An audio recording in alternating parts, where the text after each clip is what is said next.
For 179 years, the US Naval Academy looks for our best, producing our country's top leaders, ready to defend us on the high seas. And two proud sailors, retired Captain Michael Luckett and Midshipman First Class Jewel Maigue, share a common thread with their paths through Annapolis to the fleet, even though 30 years apart. They're bonded by their duty, their role as lifelong Guamanians, and, as midshipmen forever, the Army-Navy football game. Go Navy, beat Army! Go Navy, beat Army! It's gone by very quickly, but it's all been a big blessing, and I'm excited. I'm excited to see what happens after this semester and to where I go afterwards. There's a saying that, you know, whatever your record is prior to the Army-Navy game, it's still 0-0 when you get there, right? It's anybody's game when you get there. It's a brand new start.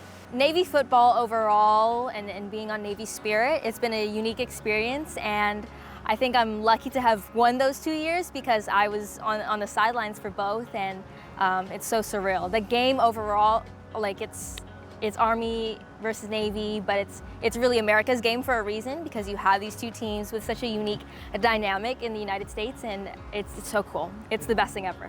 Yeah, it's always great to get together for the Army-Navy game.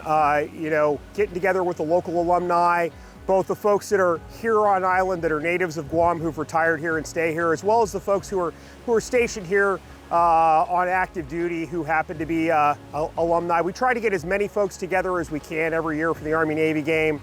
Even just walking into the stadium and seeing, you know, the Brigade of Midshipmen and the Corps of Cadets, it's to think about at the end of the day, no matter who wins, all of these young men and women are going to go contribute to something that's much bigger than themselves. It's something to be so thankful for, and to even be more thankful that you could be part of it.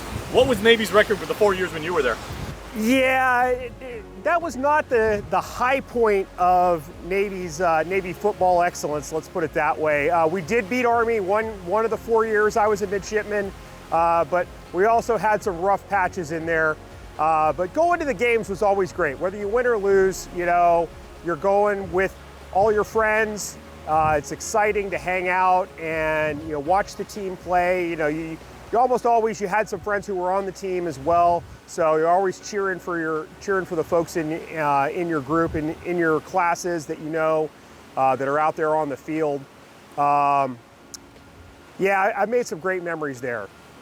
Anytime there's someone who has gone before you, right? Those are big footsteps to fill, big shoes to fill. And I would love to know, how can I make the experience that I'm about to head into even better for the people that I'm about to lead? You know, if you go to Annapolis and you spend some time walking around the yard, there's definitely a sense of that history there. There's that tradition, and there's a lot of gravitas of just being there and being part of the brigade. It's like, wow, you know, this is a really cool place to be, and I feel really proud and privileged to be able to have an opportunity to be part of this. I have so much pride in being a woman in the military, and I think something that I look forward to is knowing that, you know, even being from Guam, you're gonna meet so many people from so many different walks of life, and that is something to be incredibly humble about, because you don't know what anyone is going through, and you don't know what kind of life they've come from, and so to know that you can lead them with your best foot forward, I think that's the best thing that you can do for them. Right after I started at the academy was when the invasion of Kuwait happened, and then the first Gulf War. So we were all really focused on what was going on there, paying a lot of attention to what was going on there, because you knew that, you know, in just a couple of years, that could be you out there on the front lines. And so it really kind of brought that home and made it real personal for us. If you had to pick one for the rest of your life, chicken Kelligwin or Maryland crab cakes? Oh, chicken Kelligwin. That's not even a hard question at all. Who is your favorite all-time naval athlete, Roger Staubach or David Robinson? Ooh, that's a tough one. You know, gosh, Roger Staubach was a very great guy, and a very great player.